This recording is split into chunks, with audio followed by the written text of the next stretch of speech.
Prairie Yard and Garden is a production of the University of Minnesota Morris in cooperation with Pioneer Public Television. Funding for Prairie Yard and Garden is provided in part by Heartland Motor Company, providing service for over 30 years in the heart of truck country. Heartland Motor Company, we have your best interest at heart. Farmers Mutual Telephone Company and Federated Telephone Cooperative, proud to be powering ASERA. Mark and Margaret Yackel Jolene, in honor of Shalom Hill Farm, a nonprofit rural education retreat center in a beautiful prairie setting near Windham in southwestern Minnesota. ShalomHill.org. Growing up in the German community of Strasbourg, I danced many a good polka to the songs The Beer Barrel Polka and In Heaven There Is No Beer. And many of you know the words to that song of In Heaven There Is No Beer, that's why we drink it here. Well, craft and home beer brewing have become very popular. So come along with Prairie Yard and Garden as we learn about hops and the home beer brewing process.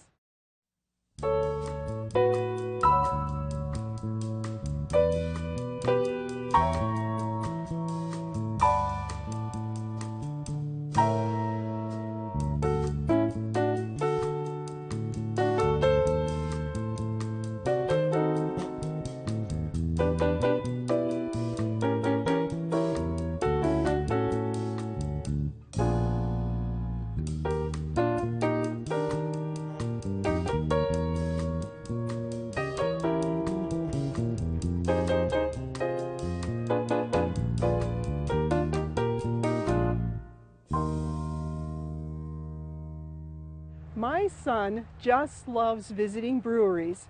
He keeps track of all those he has tried, and I think so far he is up to 24 from all around the region.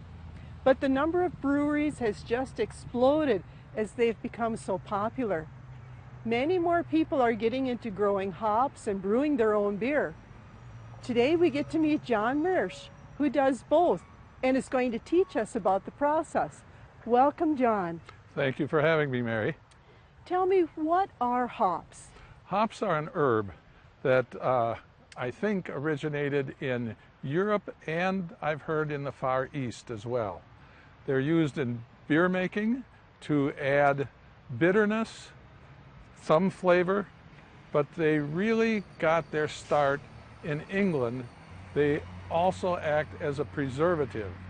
The British put a lot of hops in their beers when they were shipping it from England to their colonies in India, and hence the India Pale Ales type names came about, because the English are pretty famous for making ale. Okay. But that's where the hops really got their big start. But you can use them in salads. A lot of people just grow the vines for decorations. How did you get started growing hops? I started growing hops probably back in about 1974. I'd been brewing beer for a long time, but purchasing my hops.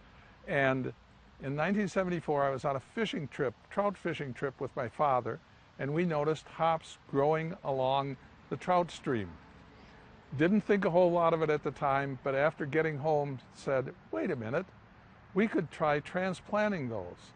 So I went back to the trout stream some days later, dug up the rhizomes, the roots, brought them home and replanted them.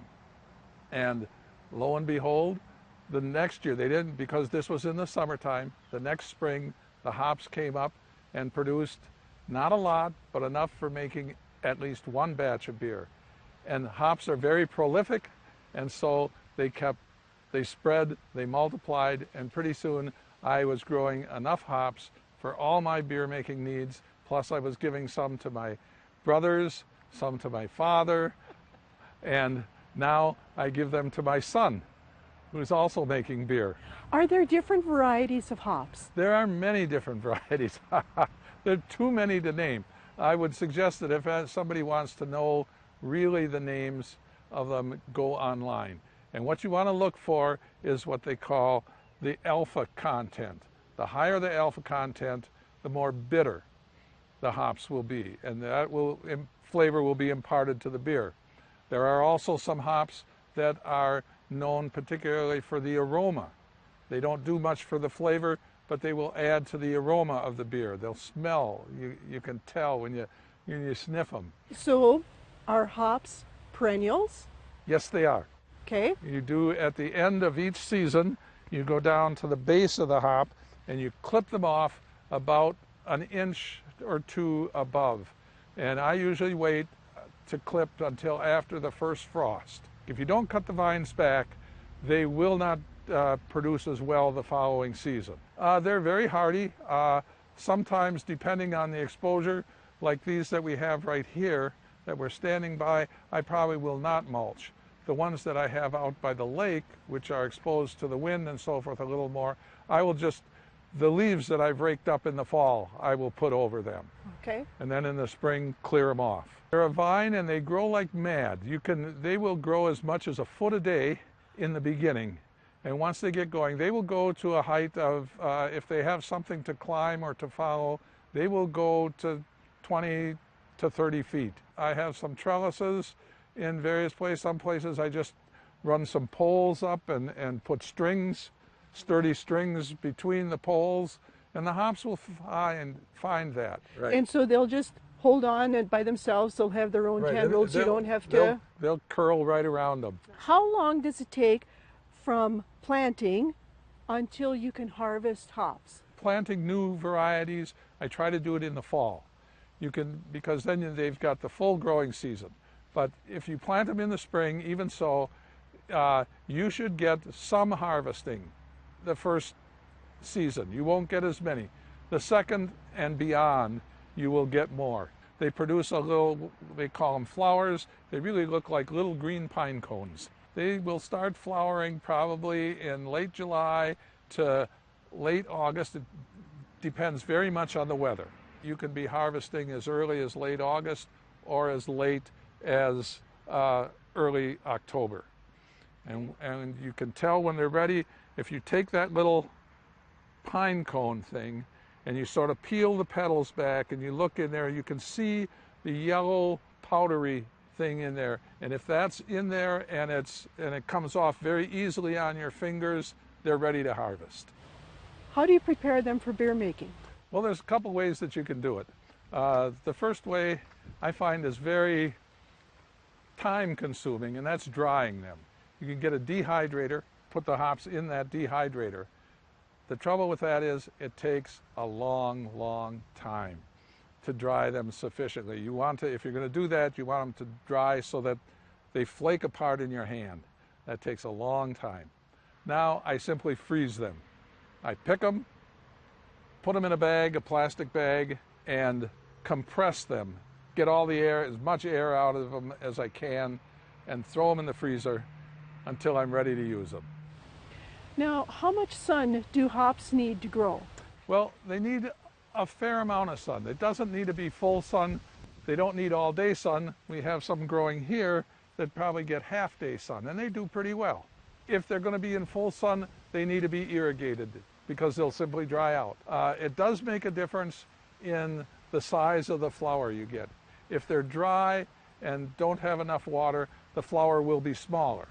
Do you use also barley in making your beer? Absolutely. Is that a special kind of barley that's used for beer making, or is it just like the regular barley out in the field? There are two barleys. Basically, there are what they call 6-row and 2-row barley. Now, there are some people that say one is better than the other, but in doing a little research and talking to some of the people at the big breweries, they say it really doesn't make any difference, that the quality is the same. I don't grow my own barley. I buy and use primarily what they call extracts. Somebody else has malted it and they've cooked it up and they've turned it into a liquid. It's sort of thick and gooey, like molasses. It looks like molasses. Without giving away any trade secrets, are there any other ingredients that you use in your beer making, like herbs? Because I know some people use herbs and fruits and other ingredients. Do you? Some people do that. I do not. With the craft brewing industry and the home brewing industry, you can pretty much make whatever you like. You may have to do a little experimenting, maybe the first batch that you brew, You'll say, this is terrible. That doesn't mean you should give up. It means you should try again and make a change. What is the difference between hops and malts, and what is their function in the beer making process? Okay, the malt is the main ingredient after water. And what that does is it provides the sugars for the yeast to interact with.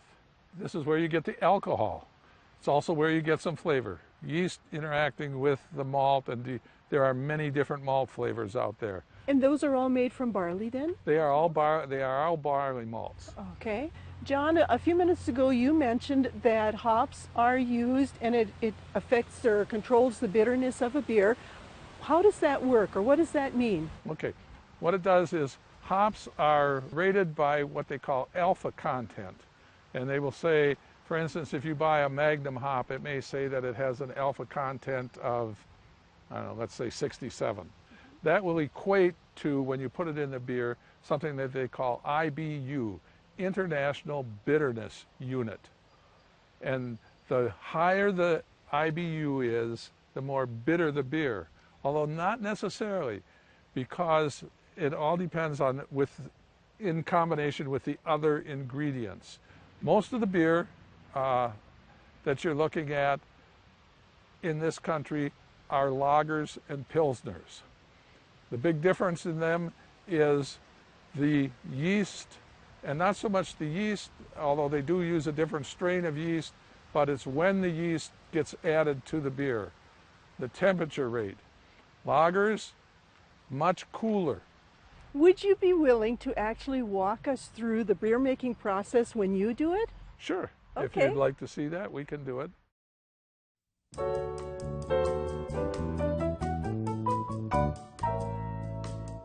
I have a question. Should I be deadheading my perennials as I do my annuals? Yes, some perennials will really benefit from deadheading, and this Nepeta or catmint is one of them. This blooms early in the spring, and it's a lovely, prolific plant, but it often looks really shaggy after it's bloomed. So then it's a good idea to pick it up and actually cut it about in half. So you take off all the old blooms, and Nepeta catnip will often bloom again after you've trimmed it back. Monarda, sometimes Rudbeckia, will also bloom a second time if you deadhead them. So you want to wait till the plant's completely done blooming and then cut all the flowers off, maybe a little bit of the foliage. So you'd be taking off a third to even 1/2 of the plant. They look better, it's neater, and they'll often encourage them to bloom again that same summer. Ask the Arboretum Experts has been brought to you by the Minnesota Landscape Arboretum in Chanhassen, dedicated to enriching lives through the appreciation and knowledge of plants. What we have here is we have the cooker. Okay. All right. Basically, it's a big 11-gallon pot. We fill it with water. We bring the water up to a boil. It takes this much water, probably takes an hour to get it up to temperature. But this is about ready. And so after you get the water boiling, then we're going to add the malt.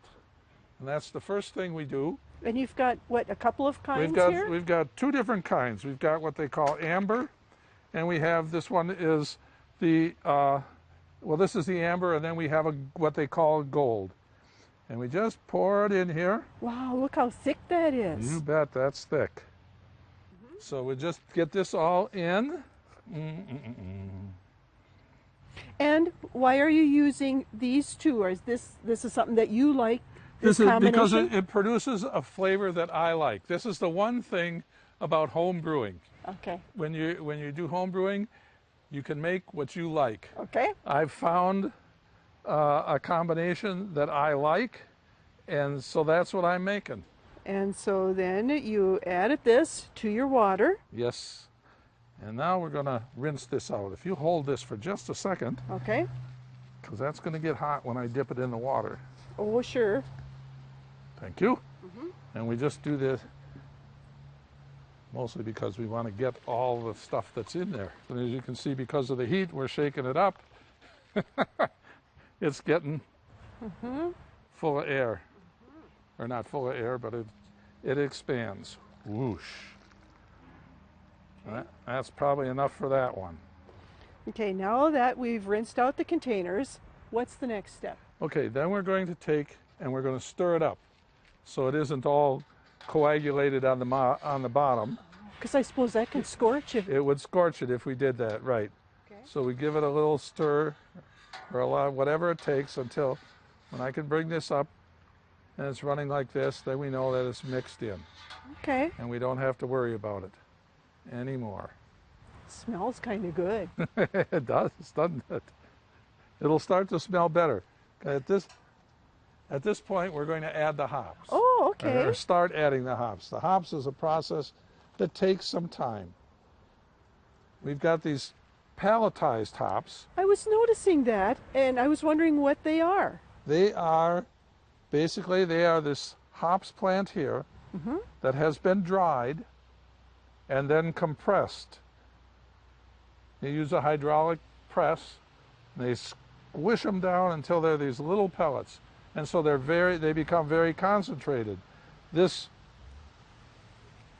bag here that holds approximately a pound, give or take, this little less than a quarter cup will equal that as far as the amount. And so we just sprinkle them in. Okay. Okay, so why do you use both? I use both primarily because somebody gave me the little pellets. Okay. Okay. But again, if storage is an issue, the palletized ones are the way to go, because then you don't have to, this takes up X amount of space in your freezer, refrigerator, or wherever you're storing it. The other one doesn't take up much of anything. Now we just let this go, and these will go for a half an hour. At the end of a half hour, approximately. You don't have to be real exact. In fact, if anything, it might be better if they went longer. After a half hour, we will add some more hops. Okay. Okay? And then 15 minutes later, we'll add some more and let them cook for... Once we've added the hops and things are going, then we cook for 1 hour. Not a full rolling boil, but a nice simmer so that it's moving. And you want it to do that for an hour. You could do it for longer. I wouldn't recommend doing it for less. Does it have to be covered, or can it be uncovered while you do this? I guess it could be uncovered. I just cover it. I suppose it heats faster. It heats faster and it holds the heat in. That's the other thing about covering it. When you add hops, do you add the same variety each time, or do you? Not necessarily. You can. It depends on what your recipe is. Maybe it depends on what hops you have. Okay. There are infinite varieties, and this is where the home brewing is kind of neat. You can start experimenting. You can say, okay, I've got Magnum hops, let's add some Kent hops to this, or let's add some Columbias, or Hallertauer, or anything, all those varieties. This is what you get to do when you're home brewing. You can play around with it. Okay, so we're adding hops for an hour. Yep. And then what? Then we remove the heat from it. Okay. And we let it cool down. And in my case, because I'm making an ale, we will let it cool down to that between 60 and 76 degrees, somewhere in that range. At that point, we'll add the yeast. Okay. Okay. And we'll take a hydrometer reading to see what's the specific gravity. That will tell us how much alcohol is going to be in the beer. That's what I was wondering is about how much alcohol is in a batch of beer, and how do you determine it? And you called it a hydrometer. A hydrometer. It's the average chemist will know what we're talking about, or the average beer maker. It gives you an idea. You don't want your beer to be 20% alcohol. It's not beer anymore. It might be wine, who knows? And it probably won't taste very good at that higher rate. By the same token, you don't want it to be, what is it, 3.2, the Minnesota Curse beer. Okay. Okay, that stuff should never have been allowed in the first place. But at any rate, you don't want it there either because there's nothing there. There's alcohol, in addition to being sort of a preservative in its own right, it does impart a flavor to it. Okay. And there are some things that you can do to, mostly to decrease the amount of alcohol in it. You just add water it down a little bit. What do you think light beer is? Okay? They want to cut the calories. What do? Add water. But they also jack up the alcohol in light beer. Light beers are actually higher alcohol content than standard beer. But to get the alcohol content up, if you want to do that, you add sugar. Oh, okay. Now, you talked about adding yeast. Right. Is this the same kind of yeast that I add to bread? No. Okay. It's not. Is it specialized? It's specialized, and it's not what they sell in the grocery store that they call brewer's yeast. I don't know what brewer's yeast is, but it doesn't work for making beer. Oh. And you might actually get away with bread yeast, although I don't think so. I've never heard of anybody really being successful at it, although I'll bet they've tried. You have to go and buy some yeast. What kind? What's it called? It's brewing yeast. Okay. Okay, it's for sale. You can buy it online if you want to, or you can go to the home brewing supply stores. The Twin Cities, there's a good one in the Twin Cities that does it. I don't know if it's called Northern Brewery.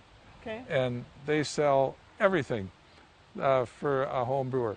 How do you know what the temperature is and when to add the yeast? Okay, there is on the side of the tank, there's a gauge that essentially it lights up. It doesn't light up when you're high temperatures, but when it starts to get down, it essentially it glows and it tells me what the temperature is. And when the temperature is between 60 and 75 degrees is when to add the yeast for this beer. Okay, and that's for the ales. If you want to make lagers, then you wait till the temperature drops even further and you add the yeast. And you might add a little different yeast to it. And like I say, with the yeast, you go buy it. Now, there is a secret to this, although we could go, after this is all done cooking and everything else, okay? And then we're going to transfer, and after we've added, it's cooled, you've added the yeast. We're going to transfer it to the carboys, which are big, narrow necked jugs, usually holding 5 or more gallons, okay? And that's where the final brewing. After that, these hops we used, when you put it into these carboys, you're essentially siphoning the beer and you are not moving those hops and so forth. They're staying behind. So now you've got the liquid, okay? Then when that's all done, and then you put the airlock on, when that's all done and you're ready to bottle the beer, after it's sat in those carboys for, and it will vary with the temperature. They could sit there for, it could be as little as 3 or 4 days if it's really hot, because it'll just go bubble, bubble, bubble. Or it could take a couple of weeks. If it's cold, if you're where you do it, I do it in the basement. So typically it takes mine, summer or winter, it takes 2 to 3 weeks. It sits there. And then you bottle it. Okay. Okay, you have to wash out the bottles. They take sterilization. So you wash them in either a bleach solution or a chlorine solution. When you're all done with that and you've got the bottle, at the bottom of that carboy, there's going to be a little sludge layer on the bottom. Either you've left a little beer in there or you've add a little water to it, enough so that you can move that stuff around so so you can pour it out. And I usually pour it into a quart mason jar. And that is my yeast starter for the next batch. Just like sourdough. When you make sourdough bread, you always keep a certain amount of that out to be your starter for the next batch. And that's the way I do with the yeast. So you can, one packet of yeast that you can buy, and there are many, you can buy a dry yeast that you just sprinkle on the top when it's time, or there's a liquid yeast that you can pour in. But either way, one of those packages can last for many different batches of beer. because if you keep the starter, and when you get the starter, you just refrigerate it until the next time. The bottles are sterilized. Yep. What do you do to cap it? Okay, I've got a capping machine. It's just a hand capper. Okay. You go, again, you buy the bottle caps.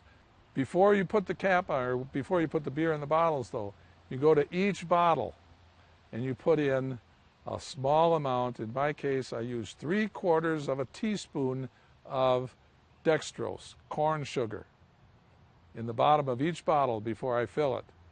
And that gives the natural carbonization, because even though it's done working in the carboy, there's still enough yeast and life in that beer that it will act on that little bit of sugar that you've put in the bottom of the bottle, and that's where your natural carbonization comes from. Okay. How long do you have to put a preservative into the beer, or how long does it last in the bottles? Do you have to worry about it spoiling at all? That's sort of one of those yes and no questions. You don't really have to worry about it spoiling if you don't make too much. Homemade beer, unless you've got a big operation or something, is non-pasteurized. Okay. So you want to keep it cool. And by cool, I don't mean you have to refrigerate it. You want it to stay in the bottles. You want it to sit out, because if you cool it, put it in the refrigerator right away, the yeast won't work on that sugar, and you'll have flat beer, and you don't want that. So what you do is, I keep it in the basement primarily for at least 2 weeks after bottling. Then you can refrigerate it or move it to a garage or wherever. And that's another reason why I don't make too much. It can spoil if it's left too long. Okay. But by too long, I don't mean a couple of months. You're probably getting close to a year before it would go bad on you. Okay. As long as you've sealed it. If you've sealed it, if the bottle cap is on nice and tight, you're pretty good for up to that amount of time. Well, thank you so much for teaching us about beer making. This is quite a process. It is. It's more involved than a lot of people think, I believe. Well, and I'm one of them. I had no idea, but thank you so much. You're quite welcome. Glad we could do it.